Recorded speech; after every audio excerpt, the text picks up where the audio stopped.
This week, we continue the conversation about Marvel's Secret Invasion. We talk about those awesome images and new pieces of information that came out about Deadpool 3, and we talk about the latest DC Superman Legacy casting news. Welcome to the Infinite Taylorverse.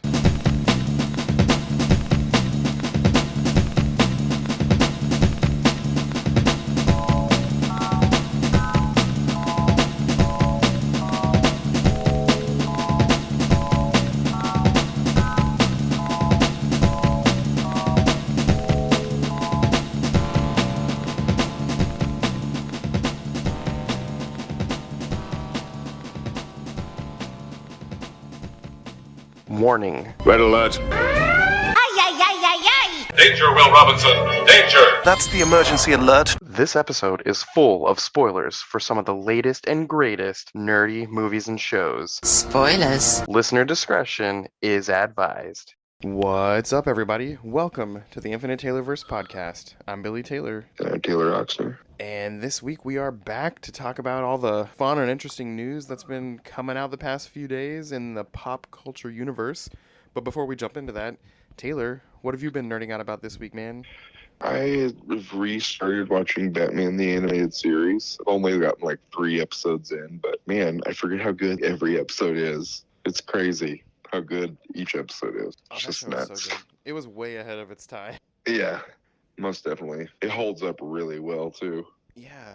You know, aside from like some of the animation things. Yep. I'm real excited for that Bruce Timm series that's coming out pretty soon on Amazon instead of Max for some reason, but I really want to see it.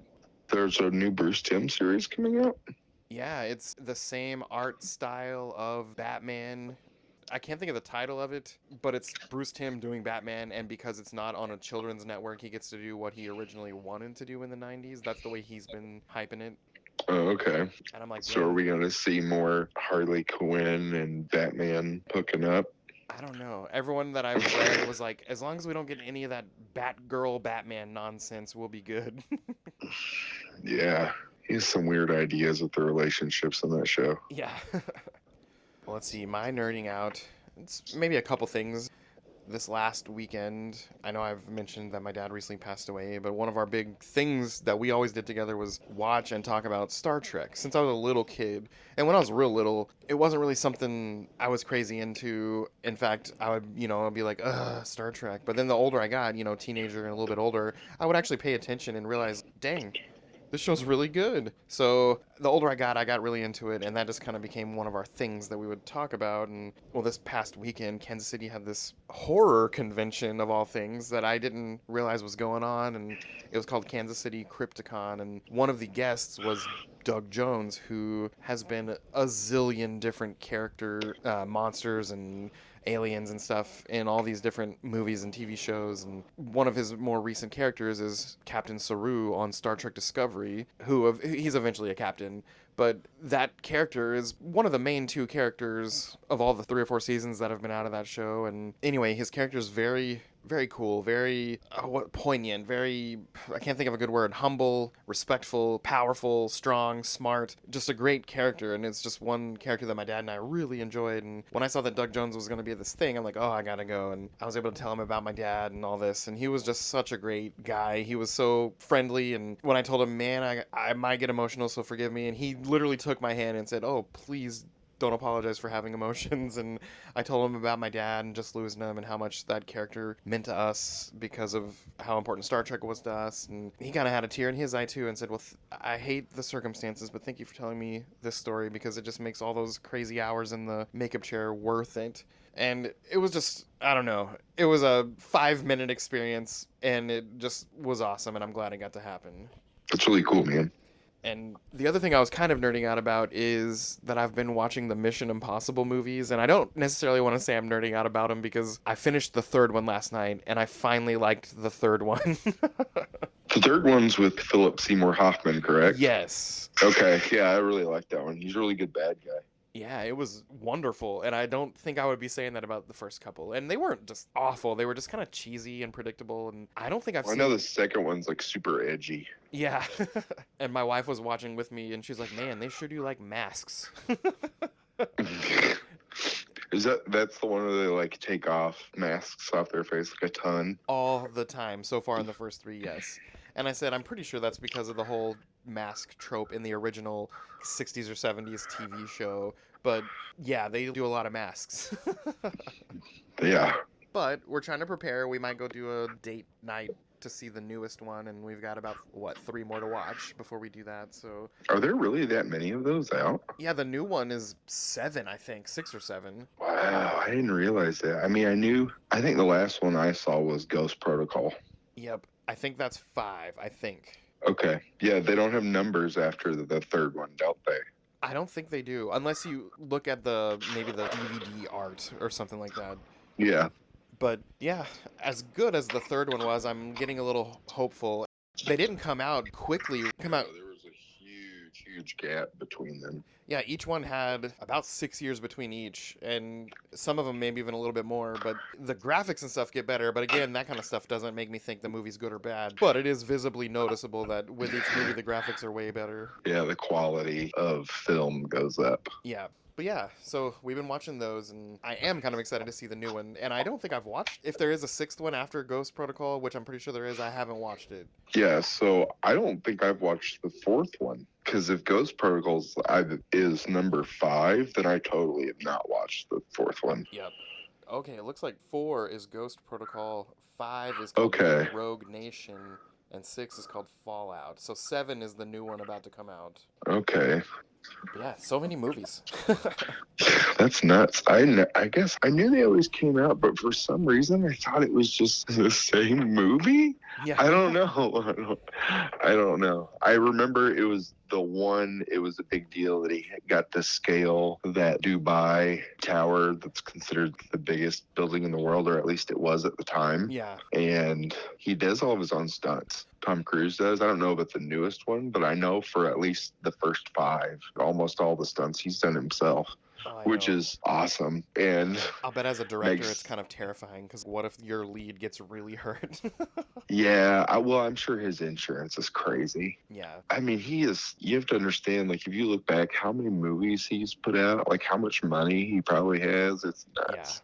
Yeah. But hey, that's a lot of cruise talk there. Let's jump into the news for what's going on this week. And I know people listening, you're probably just like me and Taylor. You are just chomping at the bits here with excitement about seeing that first glimpse of Hugh Jackman in the Wolverine suit. What did you think when you saw that? Oh, man. Oh, I'm not creepy creamy with you, dog. Right? That's like the coolest thing I've seen, like, ever.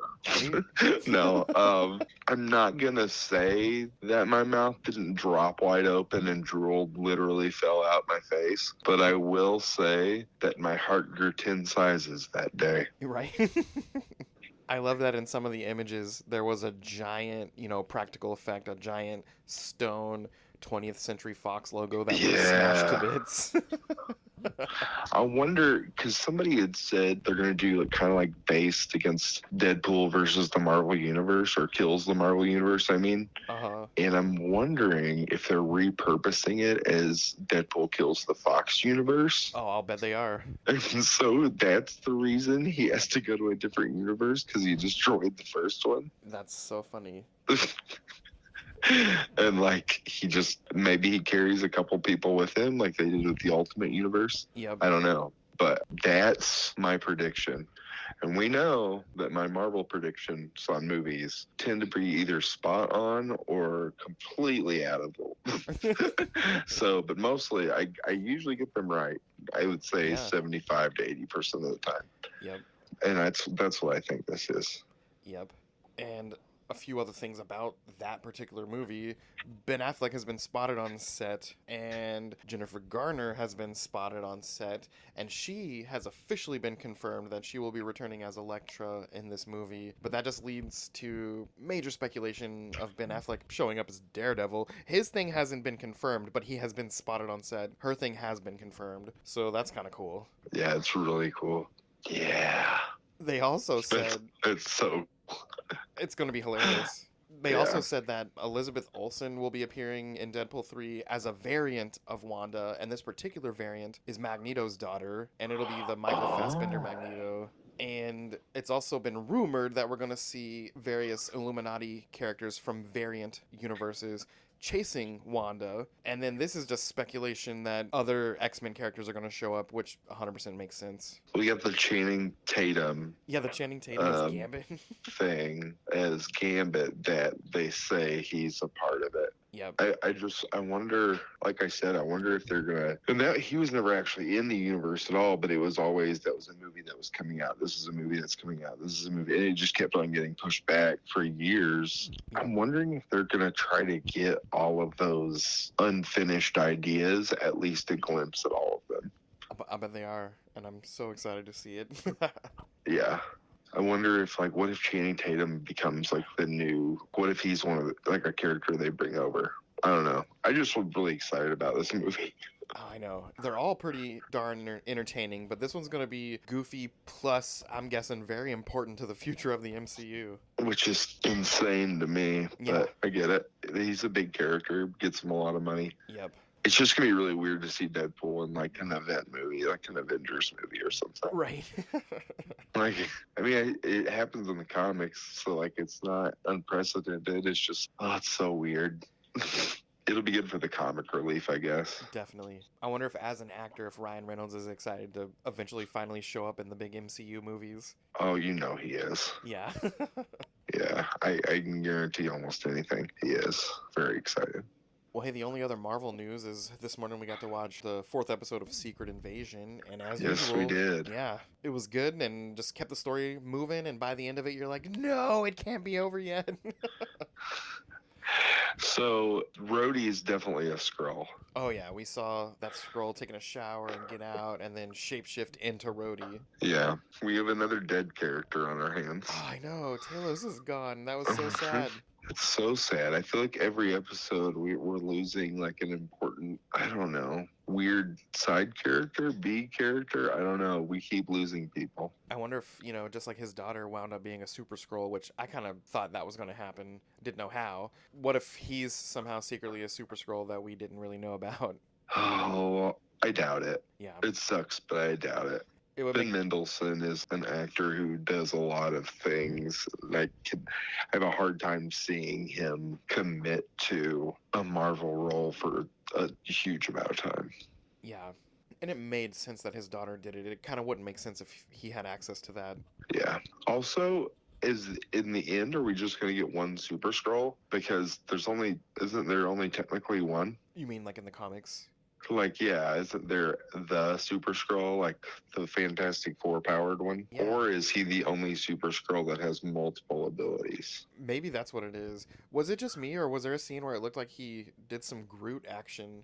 Yeah, and also it reminded me of Iron Man 3, the Extremis. Oh yeah, when they kind of just absorbed the pain and the wounds and stuff. Yeah. That's right.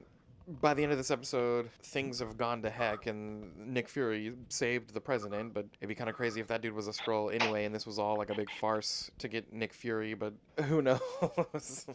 Is this guy been president before? Or is this a new guy playing the president? I don't recognize his face, that actor, before Secret Invasion. That actor, isn't he was in New Girl? Wasn't he like the older dude who Yes. dated just... Okay. So I like that character. I was like, oh, cool. He's Yep. president. But I know he's not the same guy, which would make sense. It's been over a certain amount of time. It would be a different president. Yeah. Yeah, I don't know. But yeah, the show's been awesome, and there's only 2 left after this week, and I don't know. I need that closure.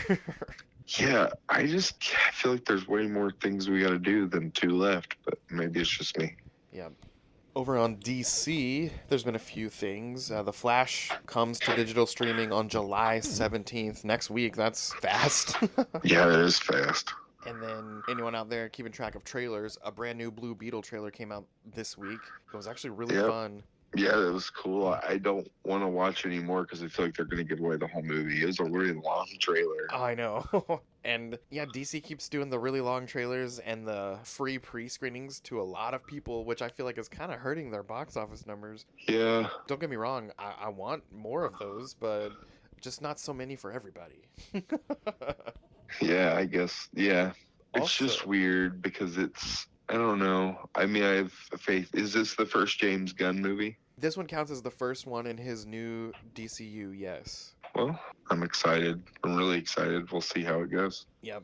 And we also, last week we got that news of the new Superman and Lois casting, but this just in, late last night, as of us recording this, they announced the casting of 3 new characters that are going to show up in Superman Legacy, and it's Hawkgirl, Mr. Terrific, and the Guy Gardner Green Lantern.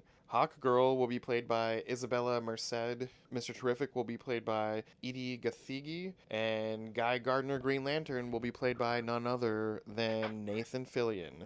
Yeah, it's crazy. He finally gets to be a Green Lantern in real life, not just as a voice. I know. It's weird, though. I want him to be Hal so bad. Right? But I get it. He's too old. But I feel like Hal is older than Guy Gardner, right? I don't know. Yeah, maybe. I don't know. To me, it is weird that it's not Hal, but also I'm so excited that it is Nathan Fillion and we're going to see him as a Green Lantern. They also cast Anthony Carrigan, who played Zaz in the Gotham TV series, as Metamorpho, which is pretty awesome. He was great in that role, so I'm excited to see what they do with Metamorpho. And then they just announced that they cast John Mulaney as Plastic Man, and that is such an amazing casting. He's perfect for that role. He was the voice of Spider-Ham in the Into the Spider-Verse movies. So yeah, they are just doing such a great job with these castings. Yeah, it'll be awesome.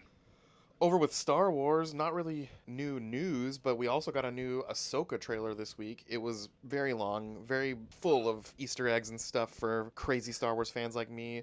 Lots of Star Wars Rebels Easter eggs. We got to see Chopper, we got to see Hera, we got to see Sabine. And here was the cool one to me. There was a cameo. One of the officers in those blue uniforms with the big weird shaped white helmets is played by Matt Lanter, who was the voice of Anakin in all of the seasons of the Clone Wars. So I thought that was really cool too. That is cool. And the season premiere comes out on August 23rd, and they're doing a 2-episode premiere. And that's only about a month away, and I'm so excited. Oh, that's way too close. You can taste it. I know. Yum. It was really cool knowing Sabine was an artist, seeing that mural she painted of her crew, and the way that it was painted, it looked just like the cartoon characters. That's so cool to me. Yeah, that was really cool. But yeah, one more month, August 23rd. A few other random things. Yesterday they also released a trailer for the new Wonka prequel with Timothée Chalamet playing a young Willy Wonka. It looked pretty good. I will watch it with my kids. I want to see it. It looks super interesting. Yep. I'm not necessarily going to be running to the theater, but it'll be on Disney Plus at some point. Oh, yeah, for sure. But yeah, looks fun. Also, this is random, but parents out there, and even if you're not a parent, the latest installment of Bluey came out today on Disney Plus. And I thought it was a whole new season, but it's just the back half of the latest season, so there's a bunch of episodes added to season 3, and my kids have already watched most of them this morning. Yeah, I noticed that the episode numbers were really high, and I was like, I thought it was going to be a new season. But it's still a decent amount of chunk of episodes. Yep. So if you're a fan, and I am, go watch Bluey. You must watch Bluey. And the last bit of news this week is a little bit of local stuff for the Kansas City folks. By the time this episode comes out, this weekend is Kansas City Collecticon, and it's taking place at Bartle Hall, the same place as Planet Comic Con. It's not quite as much floor space. It's about half the length of Planet Comic Con, but they have some really cool vendors, Funko Pops, cards, posters, toys. Anything you collect, there is going to be a bunch of it there. And there's also going to be a bunch of guests, voice actors, anime actors, just all kinds of stuff, video game actors. Some of the cool ones to me are Tara Strong is going to be there, the voice of, Harley Quinn, Batgirl, Miss Minutes, Raven, some of the Powerpuff Girls, some of the My Little Ponies, Ben 10. She's been in everything. We're also going to get the voice of Goku, the voice of Deku, the voice of Naruto, so many more. You just need to check out the list. There's a whole really big list. Some of the crazy ones, though, are, if you ever watched that Pawn Stars show, Chum-Li from Pawn Stars is going to be there. Oh, for real? Yeah. Didn't he have to go to jail? I don't know the details of that, but the thing that stands out in my mind is how much weight he lost. Yeah, he's a lot skinnier. I remember that. And the Yin Yang twins are going to be there. That's amazing. And they're doing a free concert Saturday at 2:30 p.m. just on the show floor. So That's nuts. Right. The Yin Yang twins of all people. But I mean, last year it was Vanilla Ice that came out with the Ninja Turtles in costume. That's so cool. Yep. Jason Page, who sings the Pokemon theme song, is also there again this year. He was there last year, and he's doing a live performance on the showroom floor on Saturday at noon and on Sunday at 11:30. So Jeez. that was my highlight of going last year, was standing in the front row of that little mini concert. And the very first thing he says is, "It's your childhood coming back like a steamroller," or something like that. And then the song begins, and I'm like, oh my gosh, this is my childhood coming back. That's awesome. So yeah, it's fun. It's not that expensive. I think $30 to get in compared to other events. That's not too bad. And it's a good time. So that's this Saturday and Sunday in Kansas City. I'm probably going to go Saturday. Well, yeah, you got to see the Yin Yang Twins. Right? My big thing is I really want to have Tara Strong sign my Raven as Lady Legacy Funko Pop. Oh, that's cool. But hey, that's all the news this week. So as for us here at the Taylorverse, I've been Billy Taylor. And I'm Taylor Oxner. And come back next week. Same Taylor time, same Taylor channel. See you guys. Bye. Bye.